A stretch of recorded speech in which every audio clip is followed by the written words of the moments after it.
ઓમ શ્રી ગણેશાય નમઃ. જય શ્રી કૃષ્ણ મિત્રો. આજે આપણે સાંભળીશું ઉત્પત્તિ એકાદશીની વ્રતકથા અને તેનું મહાત્મય. ખૂબ જ સરસ વિસ્તારપૂર્વક આ વ્રતકથા અને મહાત્મય છે. પૂરા ધ્યાનથી મનથી સાંભળજો અને વિડીયો પસંદ આવે તો લાઈક અને શેર કરવાનું ભૂલશો નહીં. કોમેન્ટ બોક્સમાં ભગવાનનું નામ પણ જરૂર લખજો અને આ ચેનલને સબસ્ક્રાઈબ પણ મિત્રો જરૂર કરી દેજો. ઓમ નમો ભગવતે વાસુદેવાય. સુત પુરાણિક બોલ્યા, હે સોનકાદિક ઋષિઓ, પૂર્વ શ્રી કૃષ્ણે પ્રીતિથી ઉત્તમ વિધિવાળું જેનું મહાત્મય વિસ્તારથી કહ્યું છે તે એકાદશી વ્રતની ઉત્પત્તિનું મહાત્મય.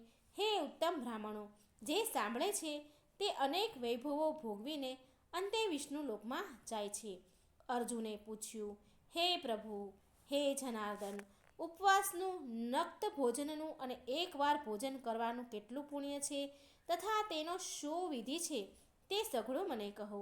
ભગવાન શ્રી કૃષ્ણ બોલ્યા, હે પૃથ્થાના પુત્ર અર્જુન, હેમંત ઋતુ બેસતા શુભ એવા માર્ગશીર્ષ માસના કૃષ્ણ પક્ષની એકાદશીને દિવસે ઉપવાસ કરો. તે ઉપવાસ કરવાનું વિધિ આ પ્રમાણે હું કહું છું. પ્રથમ દસમને દિવસે દાંતણ આદિ ક્રિયા કરીને તે દિવસે નક્ત ભોજન કરવું.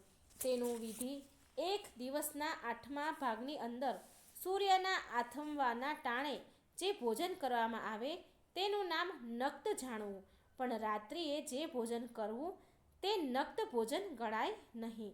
માટે દશમને દિવસે નક્ત ભોજન કરી એકાદશીને દિવસે પ્રાતઃકાળ નિયમવાન થઈને સંકલ્પ કરવો. હે કુંતીના પુત્ર, મધ્યાહન સમયે સાવધાનપણે સ્નાન કરી પવિત્ર થવું. નદીમાં, તળાવમાં અથવા વાવમાં નાહવું. તેમાં નદીમાં નાહવું તે શ્રેષ્ઠ છે, તળાવમાં નાહવું તે મધ્ય છે અને વાવમાં નાહવું એ કનિષ્ઠ જાણવું. એ રીતે ક્રમથી નાહવાનું કહ્યું છે.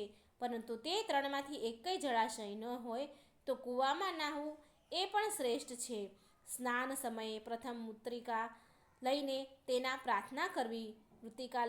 પ્રાર્થના કરવી કે હે ઘોડાઓએ દબાવેલી, હે રથોએ દબાવેલી અને હે વિષ્ણુથી મપાયેલી પૃથ્વીરૂપ મૃત્તિકા મારા પૂર્વ સંચિની પાપને હરી લે. તે હરી લીધેલા પાપથી હું ઉત્તમ ગતિ પામીશ. એમ કહી વ્રત કરનારે મૃત્તિકા વડે સ્નાન કરવું, માટીએ નાહવું. પછી આ વ્રત કરનારે પાપી, ચોર અને પાખંડી માણસોની સાથે બોલવું નહીં. ખોટી નિંદા કરનાર, દેવ બ્રાહ્મણોને નિંદનારા, બીજા દુરાચાર કરનારા, અગમ્યા સ્ત્રી સાથે ગમન કરનારા, પારકાના દ્રવ્યને ચોરનારા અને દેવના દ્રવ્યને હરનારાઓની સાથે પણ બોલવું નહીં. અને તેઓ કદી દ્રષ્ટિએ પડે તો સૂર્યના દર્શન કરવા. પછી ઘેર આવી ભક્તિયુક્ત મન વડે ધૂપ, દીપ, નૈવેદ્ય વગેરેથી આદર સહિત વિષ્ણુની પૂજા કરવી. હે પાર્થ, તે દિવસે વ્રત કરનારે નિંદ્રા ને મૈથુનનો ત્યાગ કરવો તથા ભગવાનના કીર્તનને શાસ્ત્રના વિનોદથી દિવસ રાત્રિ કાઢવા. રાત્રિએ જાગરણ કરી ભક્તિયુક્ત મનથી બ્રાહ્મણોને દક્ષિણા દઈ પ્રણામ કરી ક્ષમા માંગવી. હે રાજા, ધર્માત્મા તત્પર થયેલાઓએ જેવી સુદની તેવી જ વધની એકાદશી માનવા યોગ્ય છે. માટે એ બંને એકાદશીમાં કોઈ ભેદ રાખવો નહીં. આ પ્રમાણે જે અવશ્ય એકાદશી કરે છે તેને જે ફળ પ્રાપ્ત થાય છે તે ફળ પણ સાંભળવું. મનુષ્ય શંખો દ્વારા તીર્થોમાં નાહીને ગદાને ધારણ કરનારા વિષ્ણુ ભગવાનના દર્શન કરવાથી જે ફળ પામે છે તે ફળ એકાદશીના એ ઉપવાસની 16મી કળાને પણ યોગ્ય નથી. વ્યતિપાતમાં દાન દેવાથી દાનનું એક લક્ષણ ગણું ફળ થાય છે. હે ધનંજય, સંક્રાંતિઓમાં દાન દેવાથી દાનનું 4 લક્ષ ગણું ફળ થાય છે. અને કુરુક્ષેત્રને વિશે ચંદ્ર સૂર્યના ગ્રહણ ટાણે નાહીને દાન દેવાથી જે પુણ્ય થાય છે તે સઘળું પુણ્ય એકાદશીના વ્રતો ઉપવાસ કરનારા મનુષ્ય અવશ્ય મેળવે છે. અશ્વમેઘ યજ્ઞ કરવાથી જે ફળ પ્રાપ્ત થાય છે તેથી 100 ગણું પુણ્ય ફળ એકાદશીના ઉપવાસથી થાય છે. જેને ઘેર 60,000 વર્ષ સુધી નિત્ય 1,00,000 તપસ્વીઓ જમતા હોય તેને જે પુણ્ય થાય છે તે પુણ્યના ફળને માણસ એકાદશીના ઉપવાસથી જ પામે છે. વેદ અને વેદોના અંગોના પારને પામેલા બ્રાહ્મણોને હજારો ગાયો દેવાથી જે પુણ્ય થાય છે તેથી 10 ગણું પુણ્ય એકાદશીના ઉપવાસ કરનારને પ્રાપ્ત થાય છે. જેના ઘરમાં નિત્ય 10 ઉત્તમ બ્રાહ્મણો જમે છે તેનું જે પુણ્ય થાય છે તેનાથી 10 ગણું પુણ્ય એક બ્રહ્મચારીને જમાડવાનું છે. એક બ્રહ્મચારીને જમાડવાથી જે પુણ્ય થાય છે તેનાથી 1000 ગણું પૃથ્વીના દાનનું ફળ કહેલ છે અને કન્યાદાનનું પણ તેટલું જ ફળ કહેલ છે. વળી પૃથ્વીનું દાન દેવાથી તથા કન્યાદાન દેવાથી જે પુણ્ય થાય છે તેથી 10 ગણું વિદ્યાદાનનું કહેલ છે. વિદ્યાદાન દેવાનું જે ફળ છે તેથી 10 ગણું પુણ્ય ભૂખ્યાને અન્ન જમાડે છે તેનું થાય છે. એટલા માટે અન્નદાનની બરાબર કોઈ પણ દાન થયું નથી અને થશે પણ નહીં. હે કુંતીના પુત્ર, અન્નદાનથી સ્વર્ગમાં રહેલા પિતૃ તથા દેવતાઓ તૃપ્તિ પામે છે. એટલા માટે અન્નદાનના પુણ્યનો પ્રભાવ દેવતાઓને પણ દુર્લભ છે. જે પ્રમાણે દેવતાઓને પણ અન્નદાનના પુણ્યનો પ્રભાવ દુર્લભ છે તે જ પ્રમાણે એકાદશી વ્રતના પુણ્યની પણ ગણના થઈ શકે તેમ નથી. એકાદશીના દિવસે નક્ત ભોજન કરીને ઉપવાસનું અર્ધું ફળ મળે અને એકટાણું કરનારે એક વખત જમનારને નક્ત ભોજનનું અર્ધું ફળ મળે છે. એટલા માટે આ એકાદશીના દિવસે એક વખત ભોજન કરવું, કાં નક્ત ભોજન કરવું, કાં ઉપવાસ કરવો, એ ત્રણમાંથી એક વાનું તો કરવું જ. સર્વ તીર્થો, દાનો, નિયમો, યમો અને યજ્ઞો જ્યાં સુધી એકાદશીની તિથિ પ્રાપ્ત થઈ નથી અર્થાત એકાદશી આવી નથી ત્યાં સુધી જ ગર્જના કરે છે. તેટલા માટે સંસારથી ભય પામનારા સઘળા જનોએ એકાદશીનો ઉપવાસ કરવો. એકાદશીને દિવસે પાણીમાં નખ બોળીને જળ પીવું નહીં અને પંડોળા તથા કોળું પણ તે દિવસે ખાવું નહીં. હે અર્જુન, એકાદશીને દિવસે કોઈએ ખાવું નહીં. એ રીતે જે તે મને પૂછ્યું તે સઘળું મેં તને કહ્યું. એટલા માટે સર્વ વ્રતોમાં ઉત્તમ વ્રત એવું જે આ એકાદશીનું વ્રત છે તેના પુણ્ય જેટલું પુણ્ય 1000 યજ્ઞ કરવાથી પણ મળતું નથી. અર્જુને કહ્યું, હે દેવ, તમે આ એકાદશીની તિથિને સર્વ તિથિઓથી પુણ્યરૂપ કેમ કહી? સર્વ તિથિઓથી પણ એકાદશીની તિથિ કેમ પવિત્ર છે? શ્રી કૃષ્ણએ કહ્યું, હે કુંતીના પુત્ર અર્જુન, આગળ સતયુગમાં અતિ અદ્ભુત, મહાભયંકર અને સર્વ દેવોને ભય કરનાર મુરુ નામનો દાનવ હતો. તેણે આદિ દેવ પુરંદર એવા ઇન્દ્રને જીત્યા હતા. વળી હે પાંડુના પુત્ર, અતિ ઉગ્ર એવા તેણે 12 આદિત્ય સૂર્યો, 8 વસુઓ, બ્રહ્મા, વાયુ, અગ્નિ તથા અન્ય દેવતાઓને જીત્યા હતા. આ સઘળી બાબત ઇન્દ્રે શંકર ભગવાનને જઈને કહી કે એમાં અમો સર્વ સ્વર્ગલોકથી ભ્રષ્ટ થઈને આ પૃથ્વી તળામાં ફરીએ છીએ. માટે હે દેવના દેવ મહાદેવ, દેવતાઓની શી ગતિ થશે? ઈશ્વર બોલ્યા, હે દેવોમાં શ્રેષ્ઠ ઇન્દ્ર, જ્યાં રક્ષા કરનારાઓમાં ઉત્તમ, બચાવનારાઓમાં તત્પર જગતના નાથ ગરુડધ્વજ કૃષ્ણ છે ત્યાં જાઓ. હે અર્જુન, આવું ઈશ્વરનું બોલવું સાંભળીને મોટા મનવાળા દેવોના રાજા ઇન્દ્ર સર્વ દેવો સહિત જ્યાં જગતના નાથ વિષ્ણુદેવ પોઢ્યા હતા ત્યાં ગયા. તે વખતે જગતના પતિ વિષ્ણુદેવને જળમાં મધ્યમાં સૂતેલા જોઈ 2 હાથ જોડીને સ્તુતિ કરવા લાગ્યા કે હે દેવોના દેવ પરબ્રહ્મ રૂપ, આપને નમસ્કાર છે. હે દેવોએ સારી રીતે વંદના કરેલ, હે દૈત્યોના શત્રુ, કમળના સરખા નેત્રવાળા અને મધુ દૈત્યને મારનારા, તમે અમારી રક્ષા કરો. આ દેવતાઓ દૈત્યથી ભય પામીને મારી સાથે આવ્યા છે. માટે હે જગતનાથ, તમે શરણરૂપ છો, તમે જગતના કર્તા છો, તમે ક્રિયારૂપ છો, તમે સર્વલોકની માતા છો, તમે જ જગતના પિતા છો, તમે સ્થિતિરૂપ છો, તમે ઉત્પત્તિ રૂપ છો તથા સંહાર કરનારા પણ તમે જ છો. હે પ્રભુ, તમે દેવોના સહાય રૂપ છો, તમે શાંતિ કરનારા છો, તમે પૃથ્વી રૂપ છો, તમે આકાશ રૂપ છો, તમે સર્વ જગતના ઉપકાર કરનારા છો, તમે મહાદેવ છો, તમે પોતે બ્રહ્મા છો, તમે ત્રણેય લોકને પાલનહારા છો, તમે સૂર્ય છો, તમે ચંદ્રમા છો, તમે જ અગ્નિ છો, તમે હવ્ય હોમવાના પદાર્થ રૂપ છો, તમે હોમ રૂપ છો, તમે હૂત દ્રવ્ય રૂપ છો, તમે મંત્ર રૂપ છો, તમે તંત્ર રૂપ છો, તમે ઋષિત્વજ રૂપ છો, તમે જ રૂપ છો, તમે યજમાન રૂપ છો, તમે જપ રૂપ છો, યજ્ઞ રૂપ છો તથા ફળને ભોગવનારા ઈશ્વર પણ તમે જ છો. હે દેવોના પણ દેવ ઈશ્વર, શરણે આવેલાની ઉપર પ્રીતિ ધરાવનારા ભગવાન સ્થાવર જંગમ રૂપ, આ 3 લોકમાં તમારાથી રહિત કશું પણ નથી. હે મોટા યોગી, રક્ષા કરો. હે વ્યાપક, દાનવોએ દેવોને જીતી લઈને સ્વર્ગમાંથી અમોને કાઢી મૂક્યા છે, માટે ભય પામેલાઓને આશ્રય આપો, કારણ કે સ્થાન ભ્રષ્ટ થયેલા એટલે કે સ્વર્ગમાંથી કાઢી મૂકેલા દેવતાઓ હે જગતના નાથ પૃથ્વી ઉપર ભટકે છે. આવું ઇન્દ્રનું કહેવું સાંભળી વિષ્ણુ ભગવાન વચન બોલ્યા. શ્રી ભગવાન બોલ્યા, જેણે દેવતાઓને જીતી લીધા છે એવું મોટી માયાવાળું એ કોણ દૈત્ય છે? તેનું રહેવાનું ઠેકાણું ક્યાં છે? તેનું નામ શું છે? તેમાં કેટલું બળ છે ને તેને આશ્રય આપનારો કોણ છે? હે ઇન્દ્ર, આ સઘળું તું નિર્ભય થઈને કહે.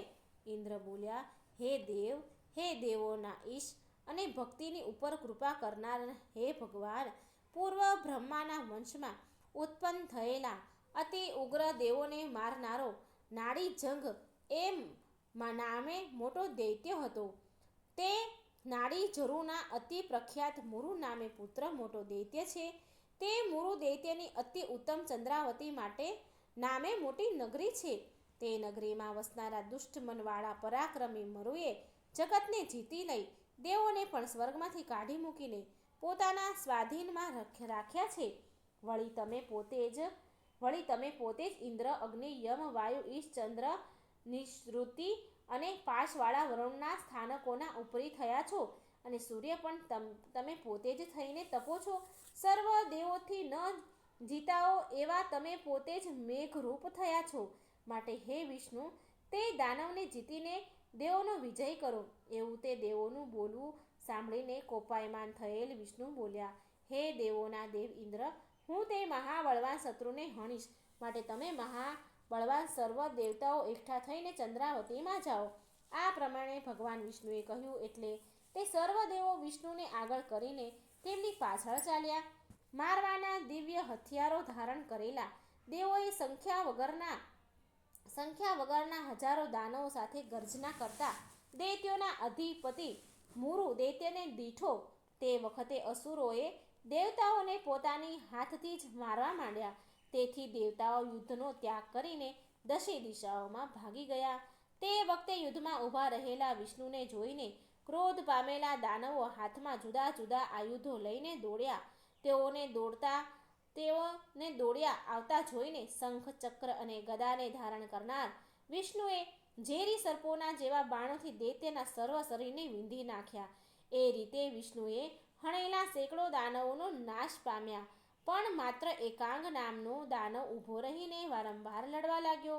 તેની ઉપર વિષ્ણુ જે આયુધ નાખે તે આયુધ તેના તેજથી કુંઠિત થઈને ફૂલની પેઠે તેના ઉપર પડતું હતું. શસ્ત્રો અને અસ્ત્રોથી પ્રહાર કરવા છતાં પણ જ્યારે તે જીતી શકાયો નહીં, ત્યારે ભગવાન ક્રોધ કરીને ભોગળ સરખા બાહુઓથી બાહુ યુદ્ધ કરવા માંડ્યું. તેણે દેવોના હજારો વર્ષ સુધી ભગવાન સાથે બહુ યુદ્ધ કર્યું. તેથી થાકેલા ભગવાન બદ્રિકાશ્રમ ગયા. ત્યાં હેમવતી નામની અતિ શોભિત ગુફા છે. તેમાં સુવા સારું મહાયોગી જગતના પતિ પેઠા. અર્જુન, જે 12 યોજન લાંબી અને 1 દ્વારવાળી હતી નગરી, તેમાં હે પાંડવ, તે જ મોટા યુદ્ધથી થાકેલો અને ભયથી બીને એવો હું સૂતો સંશય નથી. પણ મારી પાછળ લાગેલો તે દાનવ તે ગુફામાં પેઠો. ત્યાં મને સૂતેલો જોઈ તે દાનવ હૃદયમાં વિચાર કરવા લાગ્યો કે હું દાનવનો ક્ષયને કરનારા આ હરિનો નાશ કરીશ. અતિ દુષ્ટ બુદ્ધિવાળા તે દાનવનો આવો નિશ્ચય જાણીને મોટી કાંતિવાળી એક કન્યા મારા અંગેથી ઉત્પન્ન થઈ. હે પાંડવ, દેવતાઈ આયુધોવાળી અને યુદ્ધને માટે ઊભેલી તે દેવીને દાનવોના પતિ મરુએ જોઈ. તે દિવ્ય સ્ત્રીએ માગેલું યુદ્ધ તેણે ઈચ્છ્યું અને તે સ્ત્રીએ તેની સાથે નિત્ય યુદ્ધ કરવા માંડ્યું. તે કન્યાને યુદ્ધ કરતી જોઈ આ વજ્ર સરખો મહાભયંકર પ્રહાર કરનારી કન્યાને કોણે નિર્માણ કરી હશે? આવું કહી વિસ્મય પામેલા એ દાનવોના અધિપતિએ તે કન્યાની સાથે યુદ્ધ કર્યું. તે પછી તે મોટી દેવીએ ઉતાવળથી સર્વ શસ્ત્રોને કાપી બળવાન દાનવને ક્ષણવારમાં રથથી રહિત કર્યો. તે દેવીએ મોટા વેગથી દોડતા અને હાથરૂપ આયુધવાળા દાનવને હાથના તળિયામાંથી હૃદય ઉપર પ્રહાર કરીને નીચે પાડ્યો. તે દૈત્ય પાછો હઠી તે કન્યાને હણવાની ઈચ્છાથી દોડ્યો. પાછા આવતા દાનવનું માથું ક્રોધથી તલવાર મારીને ક્ષણવારમાં કાપી નાખ્યું અને તે ઝળહળતા માથાને પૃથ્વી ઉપર તોડી પાડ્યું. એ રીતે માથું કપાયાથી તે દૈત્ય યમલોકમાં ગયો અને બાકી રહેલા ભયથી પીડાતા હીન શત્રુઓ પાતાળમાં પેસી ગયા. તે સમયે જગતના પતિ વિષ્ણુદેવ જાગૃત થયા. તેણે પોતાની આગળ અસુરને મરેલો દીઠો અને 2 હાથ જોડી નમ્ર થઈ ઊભેલી કન્યાને દીઠી. તેને જોઈને વિષ્ણુના નેત્રો આશ્ચર્યથી ઉઘડી ગયા અને તે બોલ્યા, આ દુષ્ટ મનવાળા દાનવને યુદ્ધમાં કોણે હણ્યો? જે દાનવે ગાંધર્વો સહિત, ઇન્દ્ર સહિત, મરુણ ગણો સહિત, નાગો સહિત અને લોકપાળો સહિત દેવોને રમત માત્રમાં જીતેલા હતા. વળી જેણે જીતેલો હું આ ગુફામાં ભયભીત અને શ્રમિત થઈને સૂતો હતો. ભાગ્ય છતાં કોણ દયા ભાવથી મારી રક્ષા કરી? કન્યા બોલી, હે પ્રભુ, તમારા અંશથી ઉત્પન્ન થઈ મેં આ દૈત્યને હણ્યો છે. હે હરિ, આ દૈત્ય તમને પોઢેલા જોઈ હણવા તૈયાર થયો. આ રીત 3 લોકના શત્રુના ઉદ્યોગથી જાણીને તે દુષ્ટ મનવાળાને હણીને દેવતાઓને નિર્ભય કર્યા. સર્વ શત્રુઓને ભય આપનારી હું તમારી જ મોટી શક્તિ છું. 3 લોકની રક્ષા કરવા માટે લોકોને ભય દેનારા દૈત્યને હણ્યો. હે પ્રભુ, દાનવને હણેલો જોઈ તમને શું આશ્ચર્ય થયું છે તે કહો. શ્રી ભગવાન બોલ્યા, હે પાપ રહિતા, આ દાનવોના અધિપતિના હણવાથી તમે મને સંતોષ્યો છે. દેવો પણ સંતોષ પામ્યા છે, પોષણ પામ્યા છે અને આનંદ થયો છે. હે દોષ રહિત કન્યા, તમે 3 લોકમાં દેવોને જે આનંદ કર્યો છે તેથી હું તમારા પર પ્રસન્ન થયો છું. માટે હે સારા વ્રતવાળી, વર માંગો. દેવોને પણ જે દુર્લભ હશે તે આપીશ, એમાં સંદેહ નથી. કન્યા બોલી, હે દેવ, તમે મને પ્રસન્ન થયા હો અને જો મને વર દેવા ઈચ્છતા હો તો હું ઉપવાસ કરવાથી જે પુણ્ય થાય છે તેની અડધું પુણ્ય નક્ત ભોજન કરવાથી થાય અને જે એક વખત ભોજન કરે તેનું અડધું પુણ્ય થાય. માટે આ દિવસે જે ઇન્દ્રિયોને જીતી ભક્તિથી વ્રત કરે અને ઉપવાસ કરે, ઇન્દ્રિયોને જીતનાર મનુષ્ય વિષ્ણુના સ્થાનને પામી કોટી કલ્પ સુધી જુદા જુદા સુખોને ભોગવે છે. હે ભગવાન, તમારી પ્રસન્નતાથી આ મારું ધારેલું થાઓ. હે વિષ્ણુ, જે મનુષ્ય મારે દિવસે ઉપવાસ, નક્ત ભોજન કે એક વખત ભોજન કરે છે તેને ધર્મ, ધન તથા મોક્ષ આપો. શ્રી ભગવાન બોલ્યા, હે કલ્યાણી, તમે જે કહો છો તે સઘળું એ થશે. જે લોકો મારા ભક્તો છે અને જે લોકો તમારા ભક્તો છે તેઓ 3 લોકમાં પ્રસિદ્ધ થઈને મારી સમીપ આવશે. મારી ભક્તિ શક્તિ એવી તું એકાદશીને દિવસ ઉત્પન્ન થઈ, એથી તારું ઉત્પત્તિ એકાદશી એવું નામ થશે. એકાદશીનું વ્રત કરનારાના સર્વ પાપોને બળીને હું તેઓને અવિનાશી સ્થાન આપીશ. ત્રીજ, આઠમ, નોમ, 14 અને એકાદશી આ તિથિઓ મને વિશેષતાથી મહાપ્યારી છે. માટે તેઓના વ્રત કરવાથી સર્વ તીર્થોની અધિક પુણ્ય થાય છે અને સર્વ દાનોથી અધિક ફળ થાય છે. એ તમને સાચું કહું છું. વ્રતોથી અધિક ફળ થાય છે. આવો વર આપીને વિષ્ણુ અંતર્ધ્યાન થઈ ગયા. ત્યારે એકાદશી તિથિ હર્ષ તથા સંતોષ પામી. હે કુંતીના પુત્ર, જે લોકો આ એકાદશી કરશે તેના શત્રુને હણીશ અને ઉત્તમ ગતિને આપીશ. બીજા પણ જેઓ એકાદશીનું મોટું વ્રત કરશે તેઓના વિઘ્નોને હરીશ તથા સર્વ સિદ્ધિ આપીશ. હે કુંતીના પુત્ર, આ પ્રમાણે એકાદશીની ઉત્પત્તિ કહેલી છે. આ એકાદશી તિથિ એકલી જ નિત્ય સર્વ પાપોનો ક્ષય કરનારી, મહાપુણ્ય ફળ આપનારી, સર્વ પાપનો નાશ કરનારી અને સર્વ જાતની સિદ્ધિ આપનારી જગતમાં પ્રગટ થઈ છે. તે એકાદશીમાં ફલાણી તો શુક્લ પક્ષની છે અથવા તો ફલાણી કૃષ્ણ પક્ષની છે એવો ભેદ રાખવો નહીં. બંને વદની એકાદશી સમાન છે. હે અર્જુન, બંને એકાદશીનું વ્રત કરવું, એકાદશીનું વ્રત છોડવું નહીં. તેમજ વ્રત કરનારા સઘળા મનુષ્યોએ એકાદશીઓમાં ભેદભાવ પણ રાખવો નહીં, કારણ કે બંને પક્ષની એકાદશી સરખું ફળ આપે છે. જેમ ધોળી ગાયનું અને કાળી ગાયનું બંનેનું દૂધ સરખું હોય છે તેમ બંને એકાદશીનું ફળ પણ સરખું જ છે. હે અર્જુન, જે મનુષ્યો ભેદ બુદ્ધિ તજી દઈને બંને એકાદશીનું વ્રત કરે છે તે ગરુડ જેની ધ્વજામાં છે એવા શ્રી કૃષ્ણ ભગવાન જ્યાં વસે છે તેવા પરમધામમાં જાય છે. જે મનુષ્ય વિષ્ણુની ભક્તિમાં પારાયણ થઈને હંમેશા એકાદશીના મહાત્મ્યની કથા ભણે છે તે મનુષ્યોને આ જગતમાં ભાગ્યશાળી જાણવા. જે મનુષ્યો ભગવાનમાં પરાયણ થઈને દિવસ રાત્રિ ભગવાનના ભક્તના મુખથી ભગવાન વિષ્ણુની પરમ મંગળમય કથા સાંભળે છે તેને અશ્વમેઘનું જે પુણ્ય મળે છે તે પુણ્ય અવશ્ય મળે છે અને પોતાના કરોડ કુળોને સાથે તે વિષ્ણુ લોકમાં પૂજાય છે. જે મનુષ્યો એકાદશીના મહાત્મ્યને અથવા તો તેના એક પદને સાંભળે છે તેના બ્રહ્મ હત્યા વગેરે જેવા પાપ નષ્ટ પામે છે તેમાં સંદેહ નથી. હે અર્જુન, વિષ્ણુના ધર્મ સમાન બીજો કોઈ ધર્મ નથી. તે ધર્મ ગીતાજી વડે મેં તને જેમ સ્પષ્ટ કહી બતાવેલ છે તેમ શ્રી કૃષ્ણને પ્રસન્ન કરવાનું એકાદશી સરખું બીજું કોઈ વ્રત નથી. આ રીતે ભગવાન શ્રી કૃષ્ણ અર્જુનના સંવાદમાં માર્ગશીર્ષ મહિનાની કૃષ્ણ પક્ષની એકાદશીની સંપૂર્ણ કથા ભગવાને કહી સંભળાવી છે. તો મિત્રો, આ હતી ઉત્પત્તિ એકાદશીની વ્રત કથા અને એનું મહાત્મય કે આ એકાદશી કરવાથી કેટલું પુણ્ય ફળ મળે છે એ ભગવાન શ્રી કૃષ્ણએ ખુદ એના મુખેથી કહ્યું છે. માટે બની શકે તો એકાદશીનું વ્રત કરજો અને ન થઈ શકે તો ફરાહાર કરીને રહેજો અને છતાં પણ ન થઈ શકે તો આ દિવસે ભગવાનની સેવા પૂજા પાઠ કરવા, મંત્ર છે, કથા સાંભળવી એનું પણ ખૂબ જ ફળ છે. તો પણ આપણને એકાદશીના ફળનું જે વ્રતનું ફળ છે એ મળે છે. માટે શ્રદ્ધા ભક્તિથી એકાદશીની કથા સાંભળજો અને બીજાને પણ સંભળાવજો અને વિડીયો સારો લાગે તો શેર જરૂર કરજો. જય શ્રી કૃષ્ણ. રાધે રાધે. Thank you.